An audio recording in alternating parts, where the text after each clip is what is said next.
Audio 2 पुस्तक मानव जीवन एक बहुमूल्य उपहार। लेखक वेदमूर्ति तपोनिष्ठ श्री राम शर्मा आचार्य।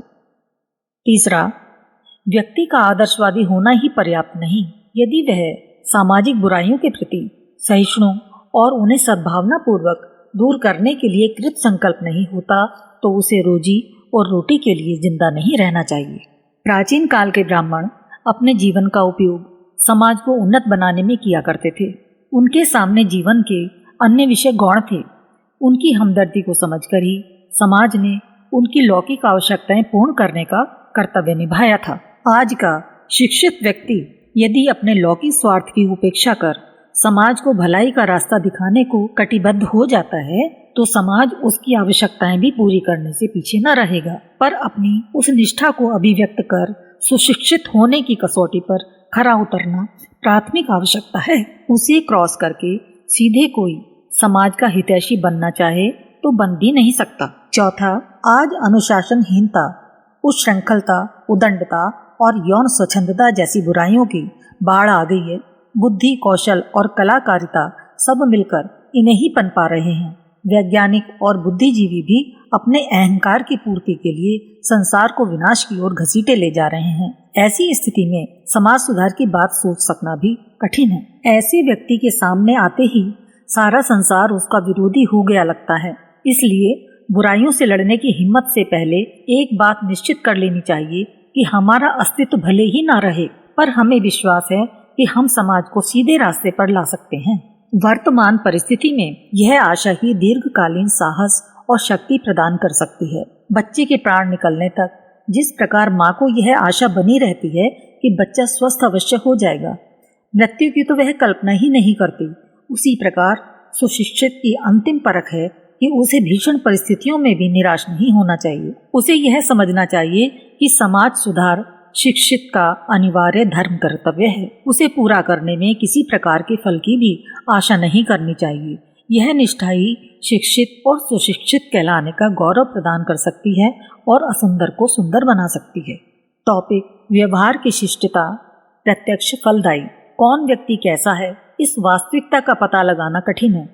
इसके लिए लंबे समय का सानिध्य और गतिविधियों का गंभीरता पूर्वक पर्यवेक्षण करना पड़ता है। उसमें कमी रहे तो संपर्क क्षेत्र के लोगों के संबंध में भी गलतफहमी रह जाती है। जिसे खरा समझा गया था वह खोटा निकलता है। कई बार उपेक्षितों में भी जिसे खरा समझा गया था वह खोटा निकलता है। कई बार उपेक्षितों में भी ऐसे निकल पड़ते हैं जिन्हें कीचड़ का कमल या कोयले की खान का हीरा कहा जा सके, किंतु यह सब गहरी जांच पड़ताल करने पर ही पता चलता है।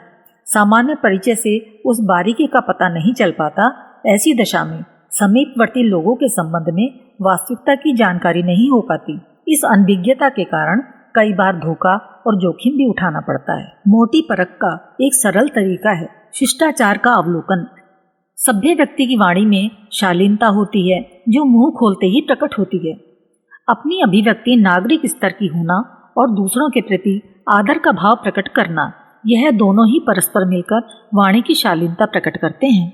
यह परिचय लेखनी से भी मिलता है। किसी के पत्र किस स्तर के हैं, उनमें क्या अभिव्यक्तियां प्रकट होती हैं, उसे सहज ही जाना जाता है। वार्ता शुरू करने वाला और उसका उत्तर देने वाला अपने कथन में नम्रता, सद्भावना का पुट कितनी मात्रा में रख रहा है, इसे देखकर तीसरा समीप बैठा व्यक्ति यह अनुमान लगा सकता है कि दोनों पक्षों में से किसमें कितनी मात्रा में सज्जनता है।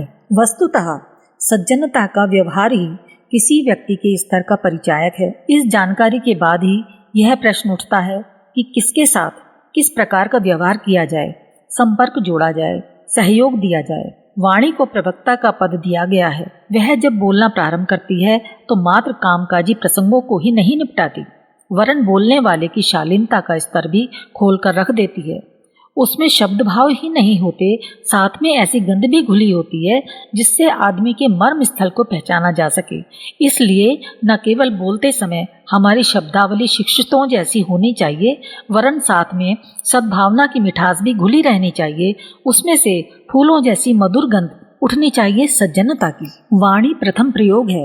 वह इतनी सशक्त है कि शब्द कुछ भी हों, बोलने वाले की सुसंस्कारिता, कुसंस्कारिता का परिचय खुले पन्नों की तरह प्रस्तुत कर देते हैं। इसके बाद शिष्टता की परिधि में व्यवहार के शब्द आते हैं, जैसे बैठने के लिए स्वेच्छा से वह जगह चुनना जो सर्वसाधारण के लिए मानी जाती है। वहां बैठने के बाद यदि ऊंचे आसन पर निकट आकर बैठने के लिए विशेष आग्रह किया जाए तो ही बैठना चाहिए। देखते ही आगंतुक का मुस्कुराकर स्वागत करना, उसके आगमन को प्रसन्नता का विषय बताना, समुचित आसन देना, कुशल समाचार पूछना, यह प्रारंभिक स्वागत ऐसा है जो काम छोड़कर भी किया जाना चाहिए। इसके बाद यदि जरूरी काम रुका पड़ा हो तो उसके लिए आज्ञा मांगकर अपना आवश्यक काम करने के लिए चला जाना चाहिए। अतिथि का कम से कम जल से तो स्वागत करना ही चाहिए। कोई सर्वथा निरर्थक आदमी हो और उससे पीछा छुड़ाना आवश्यक हो तो जल्दी निपटा देने की बात दूसरी है। फिर भी अपनी ओर से तो यथासंभव शिष्टता का निर्वाह होना ही चाहिए, चाहे उसका निर्वाह कितना ही सीमित क्यों न बन पड़े। वाणी का शिष्टाचार हर हालत में निभाया जाए। किसी से कटु शब्द न बोले जाएं, न किसी को धमकी चुनौती आदि दी जाए। दूसरा असभ्यता पर उतरे तो उसे अपनी भड़ास निकाल लेने दी जाए। बाद में अवसर पाकर उसे वस्तु स्थिति समझा दी जाए। शिष्टता एक उपयोगी, लाभदायक और समाधान कारक प्रवृत्ति है। इसके विपरीत उजड्ड मन से दूसरों का जितना अपमान होता है उससे कहीं अधिक अपनी बेइज्जती भी होती है। इसलिए समझदारों में से किसी को भी यह घाटे का सौदा हाथ में नहीं लेना चाहिए। देखा गया है कि अशिष्टता बरतने का, आवेश में आकर उबल पड़ने का स्वभाव बचपन से ही आरंभ होता है और वह धीरे धीरे जड़ पकड़ता जाता है, बड़ा होने पर पक जाता है और फिर उससे पीछा छुड़ाना कठिन पड़ता है। इसलिए सतर्क अभिभावकों को, अध्यापकों को बच्चों के संबंध में कामकाजी बातों के अतिरिक्त यह भी ध्यान रखना चाहिए कि कहीं उनकी आदतों में अनौचित्य तो घर नहीं कर रहा है। कुटुंबों में गंदा रहने की आदत की तरह अशिष्ट व्यवहार करने की बात भी अखरने वाली है। इसके लिए उन्हें आरंभ से ही टोका और सिखाया जाए। बच्चों को उपदेश प्रायः कम याद रहते हैं। अच्छा तरीका यह है कि उनके साथ अच्छा व्यवहार करके बदले में वैसा ही अनुकरण करने का अवसर दिया जाए। वार्तालाप में उन्हें आप कहकर बोला जाए, नाम के साथ जी शब्द और जोड़ा जाए। उनसे वार्तालाप सज्जनता की भाषा में किया जाए और व्यवहार शिष्टता की मर्यादाओं के अनुरूप हो। इस विषय का वे अनुकरण करना आरंभ करते हैं और शालीनता के ढांचे में ढलते जाते हैं। न तू शब्द उन्हें बोला जाए और न उसकी प्रतिक्रिया उत्पन्न होने दी जाए। ऐसा करने से वे शिष्टता के व्यवहार की मान मर्यादा से अवगत हो जाते हैं और उसके निर्वाह के अभ्यस्त हो जाते हैं। कपड़ों को, बालों को, बैठने के ढंग को भी इसी ढांचे में ढाला जाए, क्योंकि न केवल बोलचाल से वरन रहन सहन और रीति नीति से भी यह पता चलता है कि क्या उचित है और क्या अनुचित। यूं चिंतन और चरित्र भी उत्कृष्टता और आदर्शवादिता से भरा हुआ होना चाहिए, किंतु वह सब तो देखने पर अपनी स्थिति का परिचय देता है। सर्वप्रथम पहले साक्षात्कार में ही यह बात प्रकट हो जाती है कि कौन व्यक्ति किस स्तर का है, उसके व्यक्तित्व का वजन कितना है। यह जांच पड़ताल वार्तालाप में घुली रहने वाली वस्तु स्थिति और रहन सहन की प्रक्रिया परिपाटी से ही प्रकट होती है। इसलिए जो प्रत्यक्ष है उसके बारे में और भी अधिक सतर्क रहने की जरूरत है। बच्चों जैसी शिक्षा न दी जा सके तो भी बड़ी आयु के अनगणों से भी वैसा ही व्यवहार करना चाहिए। बड़ी आयु हो जाने पर भी कितने ही लोग गुण कर्म स्वभाव की दृष्टि से बचकाने ही बने रहते हैं। उन्हें प्रौढ़ शिक्षा स्तर पर पारस्परिक व्यवहार में सज्जनता बरतने का पाठ किसी भी आयु में पढ़ाया जा सकता है। इसका सीधा और सरल तरीका एक ही है, अपनी ओर से हर स्थिति में शालीनता बढ़ती जाए।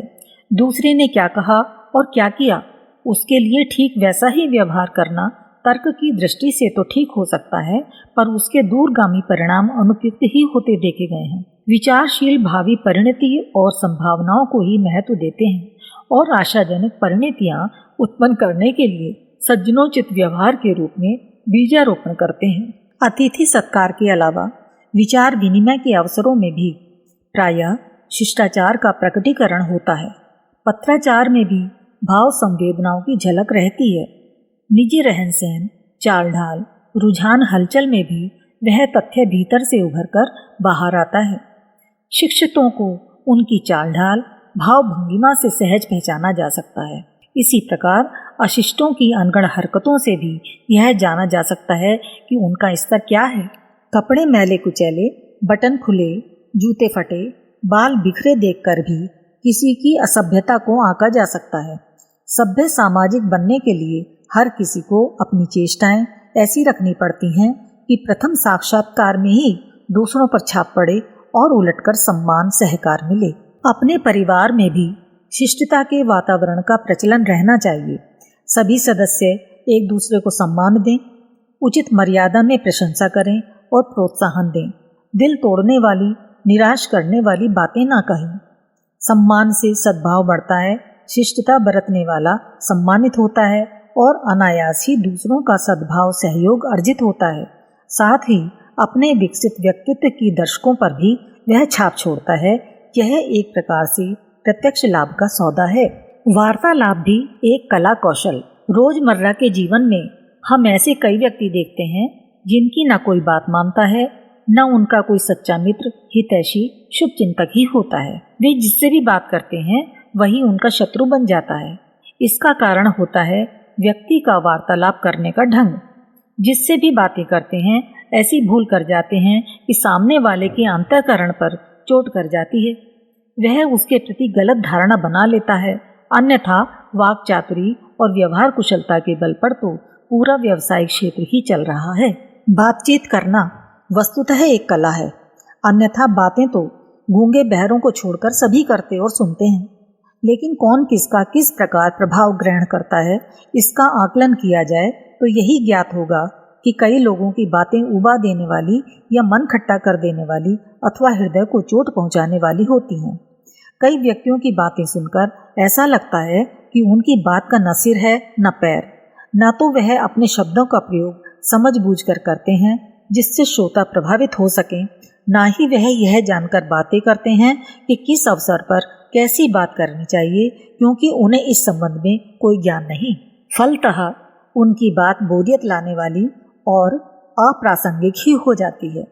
विश्वविख्यात विचारक स्वेट मार्डेन के अनुसार व्यावहारिक जीवन की सफलता के लिए वाक्चातुर्य के साथ व्यवहार कुशलता, शिष्टता, सज्जनता, मधुरता आदि सद्गुण यदि व्यक्ति के जीवन में समाहित हो जाएं, तब जीवन संग्राम में सफलता मिलना सुनिश्चित है। श्रेष्ठ वाक्पटु होना, लोगों का ध्यान अपनी ओर आकृष्ट करना तथा उनसे सहयोग प्राप्त करना, अपनी बातचीत में प्रभाव उत्पन्न करना एक महत्वपूर्ण उपलब्धि है। व्यवहार कुशलता और वाक चातुर्य पुस्तकों का विषय नहीं है, न वह उपदेश सुनकर ही सीखा जा सकता है। यह अंतरंग का विषय है, यह विवेक से प्राप्त होता है।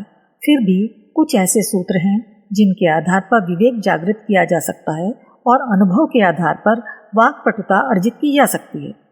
वाक्पटुता के लिए पहली शर्त यह है कि मन से झिझक निकाल देनी चाहिए, संतुलन व धैर्य बनाकर रखा जाना चाहिए, अधीरता और अनिश्चितता की मनः स्थिति नहीं रहनी चाहिए। शब्द विन्यास में मधुरता, शालीनता और सौहार्दता जरूरी है। भाषा का सारगर्भित अर्थपूर्ण होना जरूरी है। सुनने वाले की रुचि का ध्यान रखकर संक्षिप्त रूप से बात समाप्त करने की आदत डालनी चाहिए। अभद्र और गंदे उदाहरण, अपशब्द और व्यंग्यात्मक आलोचनात्मक भाषा का प्रयोग शिष्ट लोगों के लिए शोभा नहीं देता, अतः वार्तालाप में इसका विशेष ध्यान देना चाहिए।